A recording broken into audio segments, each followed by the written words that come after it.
preface this video by slightly apologising. I've been that wrapped up in sort of my own life as it happens. I completely forgot that the Premier League started, as you're watching this, the weekend just gone, for me, today. So, actually no, yesterday, Arsenal played yesterday, Man United and Chelsea and that lot played today, Spurs and Man City are playing tomorrow, so this is being recorded Saturday, very late. So, I'm doing this and my Fantasy Premier League video now. I'm going to record both of them, get them out for like the week. Apologies that I haven't been as prepared. This is literally getting me a little bit worried for the road to glory this year because I don't know how much time I'm going to have to actually keep up. I don't know. It's going to be tough, but I'm hoping I can do it. I'll have to wait and see. But I didn't realise how quick the league would come back. I feel like we haven't had a... Then again, it has been the Euros, hasn't it? So I suppose it hasn't really felt like a pre-season with the Euros being like less than a month ago, like a month and a half ago. Love Island started when it was on, and Love Island's still going, so it's fucking mental, mate, mental. Anyway, let's move over to the PC. What we have is my predictions. We're going to do this one today, the September predictions, because it's actually August prediction. Let's change that to August now. It used to be fucking August prediction. So, obviously we have all the teams here. No, we don't. Sheffield got relegated. Bollocks. Who the fuck got relegated? Brighton and Fulham, right? No, Brighton is still up. Fulham and West Brom.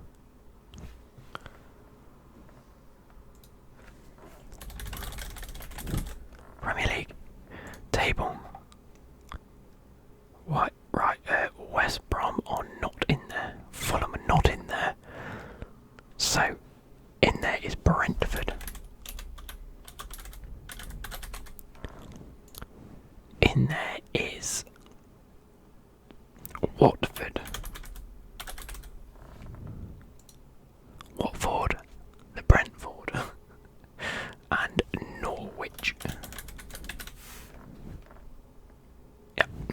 So, they're the teams that we have to place in a grid in some form of prediction, and as per 6-monthly video, we get 3 points for every correct answer. If they are in the correct spot, we get 1 point. If they are one away, but we get none. If they are wrong, and anything wrong constitutes as being more than one away from their correct position. So, they're the rules, that's how we're going to lay it out. I've got a feeling that Becky have Snapchatted me. No, it is Adam, saying honestly it was beautiful because I said. Now, if you haven't seen it, Man United played Leeds. Man United beat Leeds quite comfortably in a very convincing performance. And they asked the fans to stay in the seats at the end of the game. And then they proceeded to parade Varane around the... No, he went onto the pitch, didn't he? With a Man United shirt, and that was the announcement. That, in my eyes, was one of the coldest player transfer announcements that ever have existed. They had 75,000 Man United fans in the stadium. I think 75,000, I could be wrong with that. They had 75,000 Man United fans in the stadium. And then they were like, guess what? We've signed Varane. And the crowd went wild. That is cold. That is just... It's poignant because we haven't had fans in stadiums for so long. Not to full capacity, not in a league Man United fans at Old Trafford, not Chelsea fans at Stamford Bridge or Arsenal fans at the Emirates. Things like that. And not only did they announce it in front of the fans, they had just beaten Leeds in a convincing, very well thought out performance. So, cold. Anyway, who do I think will win the league? I don't know. This is the only issue. Why does the league start before the transfer window ends? Why can't we just have the league start when the transfer window ends, so you get all your transfers done, then the league starts? With a thing in between, just in case anything needs to happen. Because now I could sit here and say, I think Chelsea are going to win because we've signed Lukaku. The only way that Chelsea don't win is if Man City get Harry Kane. Will they get Harry Kane? Who knows? They haven't yet. They might have a day after I do this because that always seems to fucking happen. Anyway. Who do I think is going to win? I actually think it will be Man City. I think it will be okay, here we go. I'm going to do this. But don't take it as gospel just yet. In fact, let's do this. So, Man City, Chelsea, Man United and Liverpool. Hear me out. I believe this will be the top 4 teams this season. I believe that all 4 of these, like last season we were saying Liverpool and Man City for the title, then Van Dijk got the injury and I said Man City for the title. I might have said Liverpool for the title, but you know what I mean. Man City were like one horse race. I think all 4 of these teams this season, and it's been a while since we've had one of these seasons, but all 4 of these can compete for the title. Okay? Every single one of these has an argument that they win the league. Liverpool got Van Dijk back, have a great front 3, have Jota in there now. Wijnaldum has left, but this could be a great year for Thiago to come through. They've signed Konate, great signing. They've got a solid squad. Man United have just signed Varane, Jadon Sancho. They have been linked to Camavinga. If they get him, because they do need a CDM, if they get him, could be great. However, McTominay had a great performance, so you know what? Fair play to the lad. Pogba looks good. Fernandes looks good. Greenwood looks good. It's a sticky one. Chelsea have signed Lukaku.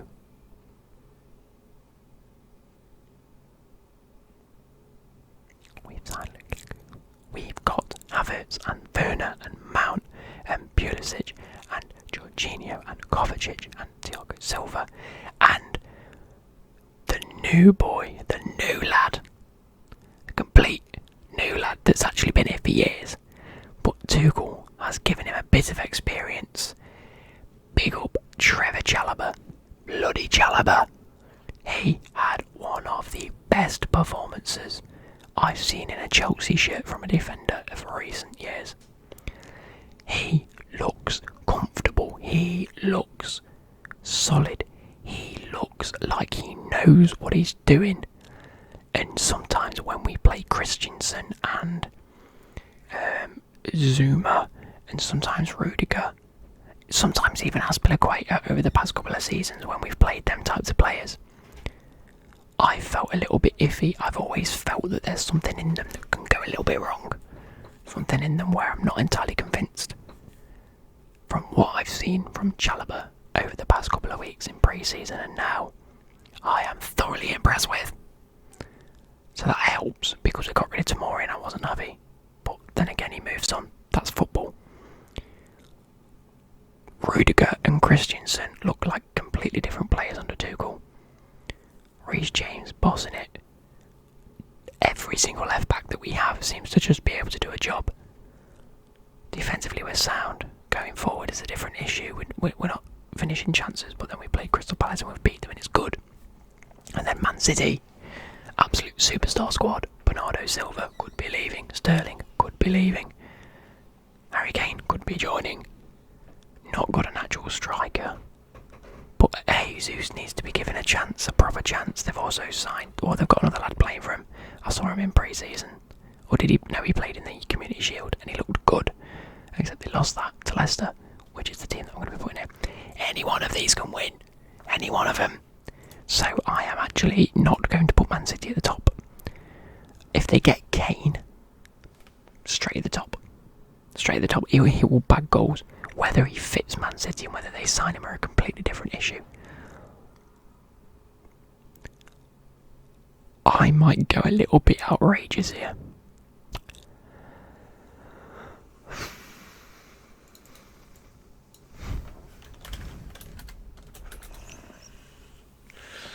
Why have I done that?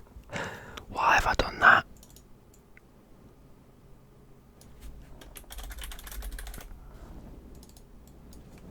Oh boys, Job, you're turning in your grave. Mackie, you are high-fiving the fucking screen right now.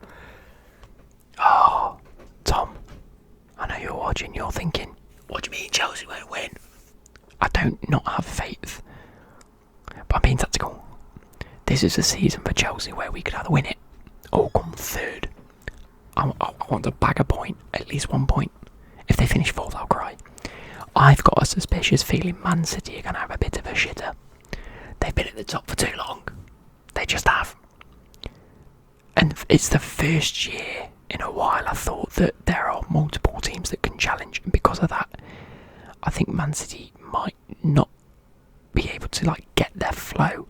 They always seem to have this flow where the minute they get into rhythm, they're unbeatable. I think with a few teams and a few little issues within the squad, whether it's a few players wanting to leave, a few not being too happy, other teams around them being probably just about at their level now, I think it could disrupt their season a little bit, So, next we have Leicester and Spurs. I do believe that those two teams are going to... Right, we got Liverpool, we got Leicester, Man United, Chelsea, Tottenham, Man City. 1, 2, 3, 4, 5, 6. Yeah, there we go. I do believe Leicester this season will have a phenomenon. No. I'm going to put Spurs above them. I do think Spurs have a better squad. The only reason I'm saying this is because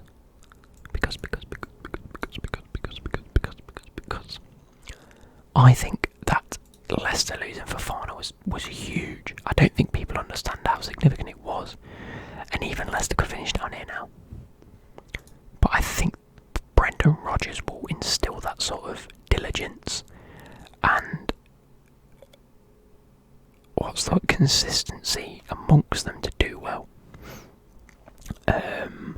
So I think Spurs have a good squad. If they can keep Harry Kane, they're definitely getting it at least 5th. If not, they can start challenging here. They've signed one of them centre-backs. I can't remember which one it was. It's not like Bellini, is it, or something like that? Spurs transfer.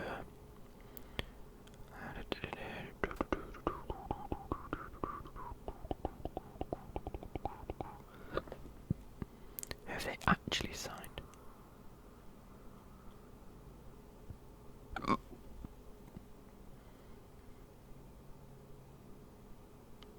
Apparently Kane doesn't want to face.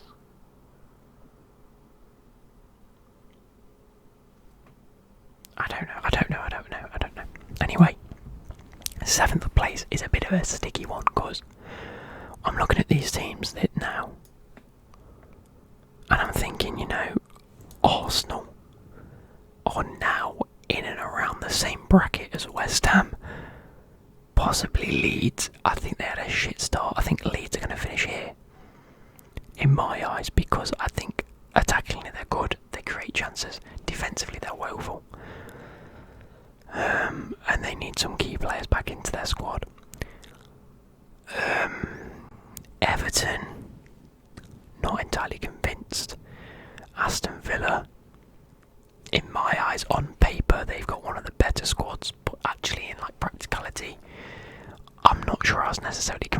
against.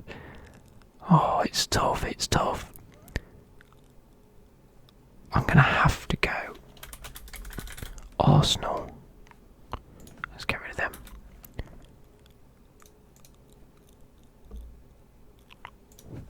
Aston Villa. Even without Jack Grealish now. Everton.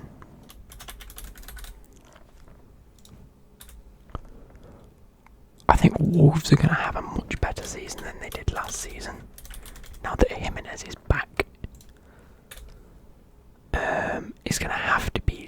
Oh, I'm missing West Ham here. So...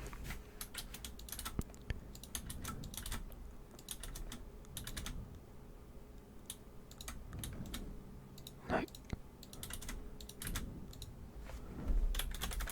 West Ham are definitely going to finish up in this bracket. In my eyes. They haven't really lost anyone, have they? They didn't lose Declan Rice. They've still got Emi Martinez. That's Aston Villa, Luke. That's Aston Villa. West Ham are good. Moyes is a great manager. Wolves, then Leeds. Then, I've done West Ham. Norwich, Watford, Brentford. I think Brentford here. Because the way that they played against Arsenal, they look like they're up for the challenge. They remind me of Sheffield United. When Sheffield United came up, so maybe 2 seasons ago-ish, you know, like 2 to 3 seasons, when they got promoted and came into the Premier League, they were like, you know what, although it was very defensive football, it was that we need to challenge to be here. And then in Sheffield's second season, which was last season, they were a bit more like... Whereas Brentford are the opposite. They're very attacking. They're sort of doing a lead in like last season. You know, they're looking like they want to play good attacking football, create chances, overload, which is how you need to be in the Premier League. And I think their philosophy in terms of their recruitment and their scouting is excellent. It's very, very underrated. You know, they lost Ben Rama. Okay, they've replaced him and they've got a great winger. They lose whoever it was up front. It's okay over the past couple of years, they've invested in Ivan Toney. He bagged in goals in the Championship, and now he looks like he's raring to go in the Premier League. Solid player. Next, I'm going to put Newcastle. And then Southampton. So let's go Brentford out. Southampton out. Crystal Palace. No, Burnley has to go there surely. Burnley. No. I spelled Burnley. Burn. L-E-Y. I spelled that completely wrong. I think you pick up on that every year. Let's go. L-E-Y, there we go. Now, I might rearrange these here. Burnley. Crystal Palace.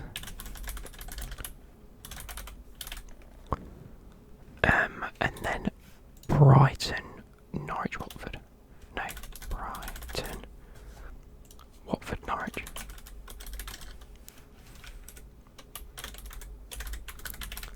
Brighton, Watford, Norwich. Now, that might surprise you, but I don't see how Norwich stay up. I know they've got Emi Buendia, solid player. Is it Emi? No, it's not Emi Buendia, is it? Is it Emi Buendia? Head of Norwich. Look at their lineup today. They lost to Liverpool, which, to be fair to them, they had 14 shots. And how mad is this? They lost 3-0. They had 5 less shots. And 5 less shots on target. They had 49% possession against Liverpool's 51. They made 500 passes compared to Liverpool's 501. They gave them a run around. Their pass accuracy was 84%, as was Liverpool's. They committed less fouls, had the same amount of yellow cards. You know what? That's statistics-wise, that's a decent performance, but Liverpool was just all over them. It was Todd Cantwell, the player that I was thinking of. Not Emi Buendia. Apologies for that. They've still got Timo Pukki up front, which is not a proven Premier League player. He didn't do particularly brilliant. I won't lie. However, they've got Rashika, they've got Billy Gilmore in the middle, who did look very good. Max Aarons is solid. I just can't see them doing incredibly well. Watford on the other end. What the fuck have Watford done this season? Watford beat Aston Villa. Did they fuck? They've still got Ismail Assar. They've bought Emmanuel Bonaventure. And they've still got Cuco Hernandez.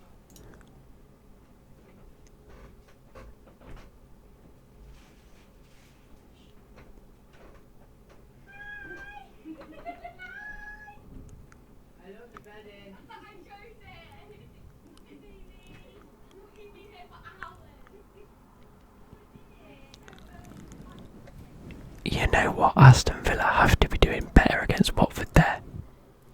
They really have to be doing better. They've got Ben Foster and goal, Watford have.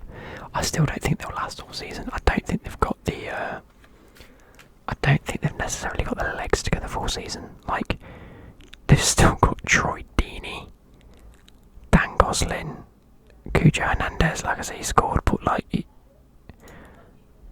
How old is he? Oh, he's only 22. He could be one for the future anyway. But their squad is aging. Tom Cleverley's still in there. Cabaselli. It's not... you don't look at the bench and go, ooh.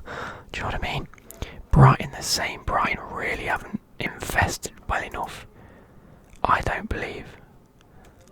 Although they did win against Burnley.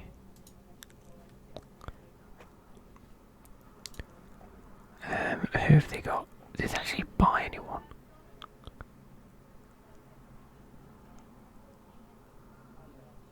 I don't actually think they've bought anyone. I can't see him doing too well. Anyway, that's probably gonna be how my prediction looks. I've got a feeling Aston Villa won't be that high up. Not now they've lost Grealish. Okay, we're gonna go.